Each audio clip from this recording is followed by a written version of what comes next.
Buenos días, buenas tardes, buenas noches, queridos Hans Brothers. Quiero que piensen por un momento en la última vez que vieron una de esas películas de superhéroes o de ciencia ficción. Por ejemplo, piensen en Interestelar. Hay un momento clave en el que los personajes tienen que tomar una decisión que desafía toda lógica. Un salto basado en algo que no pueden probar, como el amor o la intuición, para salvar a la humanidad entera. O piensen en cualquier historia donde el protagonista tiene que confiar en algo o alguien sin tener todas las pruebas en la mano. Esa tensión entre lo que sabemos, lo que podemos probar y lo que elegimos creer está en el corazón de la experiencia humana. Y hoy nos lleva a una de las etiquetas más comunes en nuestra cultura cuando hablamos de religión: el agnóstico. Quizá tú mismo te has definido así, o tienes amigos que lo hacen. Suena como una postura intelectualmente honesta, ¿verdad? No tengo pruebas suficientes, así que no afirmo ni niego. Me quedo en el medio. Es una opción segura, la que parece no comprometer a nada. ¿Pero qué dice realmente la fe católica sobre esta postura? ¿Son mundos opuestos condenados a no entenderse? ¿Es el agnosticismo el enemigo de la fe? ¿O por el contrario, puede la duda ser el punto de partida? Durante los próximos minutos vamos a explorar esto. No para darles un sermón, sino para tener una conversación honesta sobre la relación entre el agnosticismo y la fe, viendo qué ha dicho la Iglesia a lo largo de la historia y cómo podemos entenderlo hoy en pleno siglo XXI. Así es que vamos para allá. Primero, pongamos las cartas sobre la mesa. La palabra agnóstico fue acuñada en el siglo XIX por un biólogo llamado Thomas Huxley. Él quería describir su postura propia. Sentía que no tenía bases racionales ni para afirmar la existencia de Dios ni para negarla. La palabra viene del griego, a, que significa no, y gnosis, que significa conocimiento. Literalmente, el que no conoce. El Catecismo de la Iglesia Católica reconoce que el agnosticismo tiene varias caras. Dice en el número 2127, el agnosticismo asume diversas formas. En ciertos casos el agnóstico se abstiene de negar a Dios. En cambio, postula la existencia de un ser trascendente incapaz de revelarse y sobre el cual nada puede decirse. En otros casos, el agnóstico no emite juicio alguno sobre la existencia de Dios, declarando que es imposible probarla o incluso afirmarla o negarla. O sea, hay un tipo de agnóstico que dice: no niego a Dios, pero creo que es un ser tan trascendente que es imposible que se nos revele o que digamos algo sobre él. Es como mirar a una estrella a millones de años luz y decir: sé que está allí, pero nunca podría saber de qué está hecha. Y segundo caso, el otro tipo de agnóstico simplemente se encoge de hombros y dice: es imposible probar si Dios existe o no, así que ni lo afirmo ni lo niego, no me pronuncio. En la práctica, muchos jóvenes hoy viven en un agnosticismo más práctico. No es que hayan reflexionado profundamente sobre el tema, sino que viven como si Dios no existiera, porque no parece relevante para su día a día, para sus estudios, sus relaciones o su futuro. La postura agnóstica a menudo se presenta como la más humilde y racional, pero la fe católica nos va a proponer un camino muy diferente, uno donde la razón y la fe no son enemigas, sino que se necesitan mutuamente. Y aquí es donde viene uno de los malentendidos más grandes de la historia, la idea de que para tener fe tienes que apagar tu cerebro, que creer es algo irracional, un salto al vacío sin más. El Papa Benedicto XVI lo explicó de una manera brillante. Dijo que la tradición católica siempre ha rechazado el fideísmo, esa idea de que creo porque es absurdo. Decía: Dios no es absurdo, en todo caso es misterio. El misterio a su vez no es irracional, sino sobreabundancia de sentido, de significado, de verdad. Si la razón ante el misterio ve oscuro, no es porque en el misterio no haya luz, sino más bien porque hay demasiada luz. Es como intentar mirar al sol directamente. No es que el sol no tenga luz, es que tiene tanta que nos ciega.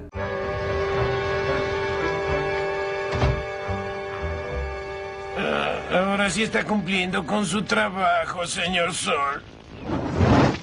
¡Ah, caray! La fe, entonces, no es ver menos, sino tener la capacidad de ver una luz que de otro modo nos deslumbraría. La Iglesia enseña que la razón humana por sí sola puede llegar a conocer con certeza que Dios existe. Esto no es una opinión moderna, es una enseñanza solemne del Concilio Vaticano I en el siglo XIX. Este concilio definió que el único y verdadero Dios, nuestro Creador y Señor, puede ser conocido con certeza por la luz natural de la razón humana a través de las cosas que han sido creadas. Piensa en ello, el orden del universo, la belleza de la naturaleza, la existencia de una ley moral dentro de nosotros, el anhelo infinito que tenemos, todo eso son huellas o pistas que apuntan a un creador. La razón puede seguir esas pistas. Pero la razón tiene un límite. Es como intentar entender el amor de tus padres solo analizando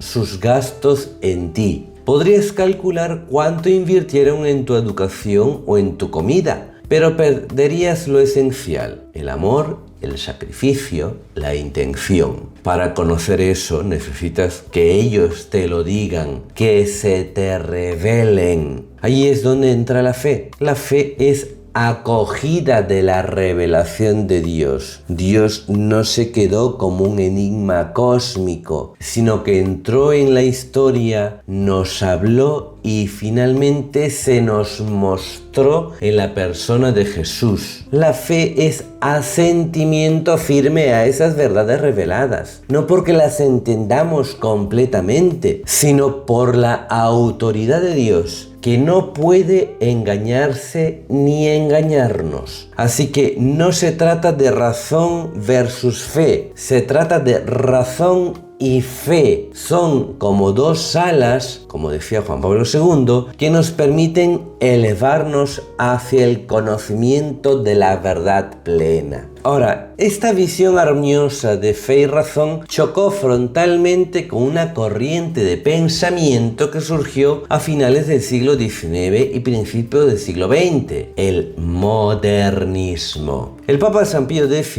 en 1907 escribió una encíclica muy fuerte llamada Pascendi Dominici Gregis. En ella identificó el agnosticismo como el fundamento filosófico del modernismo. ¿Qué decían estos pensadores? Afirmaban que la razón humana está atrapada en el mundo de los fenómenos, de lo que podemos ver y tocar. Por lo tanto, la razón no puede saltar a Dios. Dios para ellos no puede ser objeto de la ciencia ni de la historia. ¿Cuál era la consecuencia de esto? Que toda la teología natural, el conocimiento de Dios por la razón, los milagros, las profecías, lo que llamamos motivos de credibilidad, quedaban descartados como un sistema ridículo ya difunto. La fe para los modernistas no era un conocimiento que venía de Dios, sino una especie de sentimiento o experiencia interna que brotaba de la necesidad de lo divino que tiene el ser humano. Pío X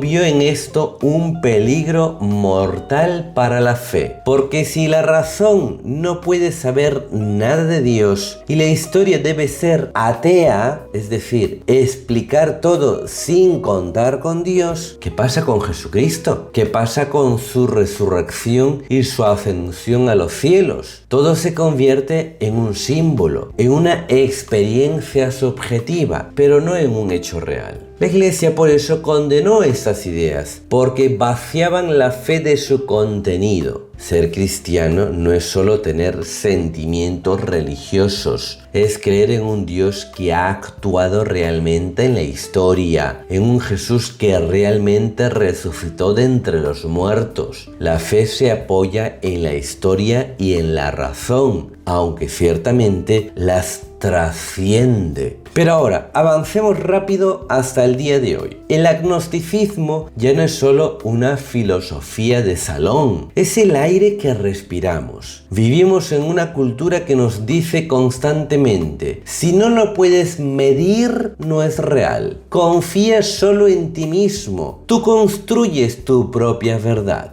Pero ¿qué hay detrás de esta postura? El Papa Francisco nos da una clave muy interesante. En una de sus catequesis dijo algo que nos puede sorprender. El gran enemigo de la fe no es la inteligencia, no es la razón, como por desgracia algunos siguen repitiendo obsesivamente, sino que el gran enemigo de la fe es el miedo. Piénsalo. ¿Por qué a veces preferimos la duda a la fe? Porque la fe compromete. Creer en un Dios personal que te ama, que tiene un plan para ti y que te llama a vivir de una manera determinada, da miedo. Es más fácil mantenerse en la neutralidad del agnosticismo que arriesgarse a seguir a Jesús. Es como el chico o la chica que no quiere formalizar una relación por miedo al compromiso, al fracaso, a ser vulnerable. Y es que la fe es una relación, un vínculo con Dios, y como toda relación implica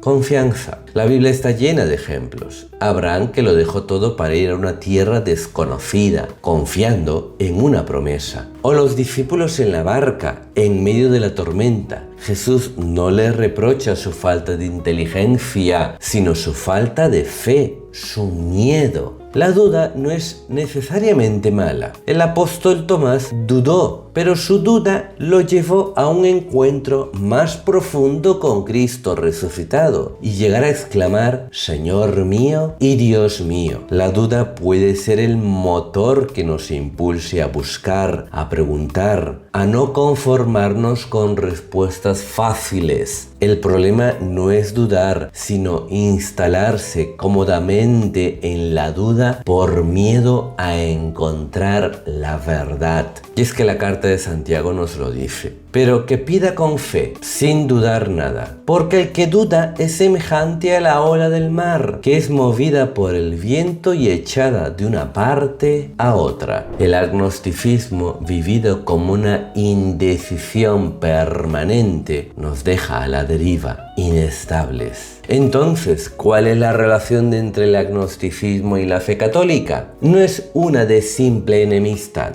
La fe no le pide al agnóstico que deje de pensar, sino que se atreva a pensar más allá de las respuestas fáciles de salón. Le invita a reconocer que la razón, aunque poderosa, no es la única ventana a la realidad. La fe es un don que se pide, es una virtud que hay que cultivar, añadiendo a la fe el conocimiento, el dominio propio, la piedad y el amor. Es la certeza de lo que se espera, la convicción de lo que no se ve. Por tanto, si hoy te sientes en ese terreno agnóstico, la invitación de la fe no es a que hagas un acto irracional. La invitación es que seas honesto con tu propia razón y con tu propio corazón, a que explores las pistas que Dios ha dejado en el mundo y en ti mismo, a que leas los evangelios con una mente abierta y sobre todo que te atrevas a hacer la oración más sencilla y valiente que existe, la de los apóstoles: Señor, aumentanos la fe. Porque al final la fe no es tener todas las respuestas, es confiar en aquel que es la respuesta. Y esa es la aventura más grande a la que estamos llamados. Señor, si realmente estás allí, muéstrame el camino. camino. No te pido que me des todas las respuestas, sino que me des la valentía de hacer las preguntas correctas. Ayúdame a ver las pistas que has dejado en el mundo, en la belleza de la creación, en el amor de los que me rodean. Si la fe es un don, te pido que me abras el corazón para recibirlo. Si el miedo me impide creer, libérame de mis temores. No sé si te conozco, pero quiero conocerte. No sé si te amo, pero quiero amarte. Si eres la verdad, guíame hacia ella.